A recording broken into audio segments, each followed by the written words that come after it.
Hello बच्चों, let's read this question and the question says which of the following possesses the highest bond energy। तो बच्चों question में बोला गया है इनमें से कौन सा ऑप्शन है जिसमें हाईएस्ट बॉन्ड एनर्जी होगी। तो यहाँ पर बच्चों हमारा की कंसेप्ट ही बन जाता है बॉन्ड एनर्जी। क्या बनता है बच्चों? Bond energy.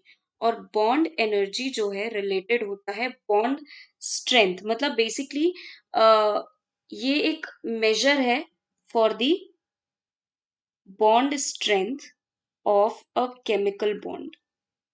Bond strength of a chemical bond.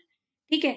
और ये क्या है? ये वो अमाउंट ऑफ एनर्जी है जो हमें चाहिए होती है, ताकि हमें चाहिए या फिर वो अपने आप प्रोड्यूस होती है ताकि हम उस मॉलिक्यूलर बॉन्ड को ब्रेक कर सके और फ्री एटम्स में उसे कन्वर्ट कर सके। ठीक है।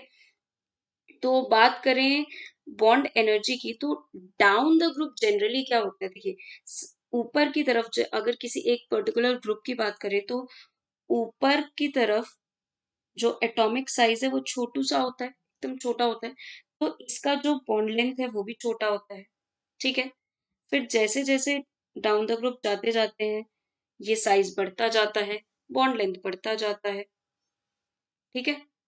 बॉन्ड लेंथ बढ़ता जाएगा, तो यानी कि जैसे जैसे डाउन द ग्रुप जाते हैं तो बॉन्ड लेंथ बढ़ता है, and bond length is inversely proportional to bond energy. क्योंकि बॉन्ड लेंथ बढ़ेगा तो हमारे लिए तो आसानी ही होगी बॉन्ड को तोड़ना। ठीक है। तो अगर हम हेलोजन फैमिली की बात करें तो जनरली ऑर्डर क्या होना चाहिए था? F2 Cl2 Br2 and then I2। But ऐसा ऑर्डर नहीं होता है। ठीक है। एक हमने तो एक क्राइटेरिया पढ़ लिया कि डाउन द ग्रुप साइज बढ़ रहा है तो बॉन्ड लेंथ बढ़ रही है, उस वजह से बॉन्ड एनर्जी कम हो गई। लेकिन फ्लोरीन जैसे एटम का साइज इतना छोटा होता है कि उसके खुद के वैलेंस शेल के जो इलेक्ट्रॉन्स हैं वो आपस में रिपल्शन करने लगते हैं। तो हम ये कह सकते हैं इसके लिए रीजन होता है इसके लिए रीजन होता है इंटर इलेक्ट्रॉनिक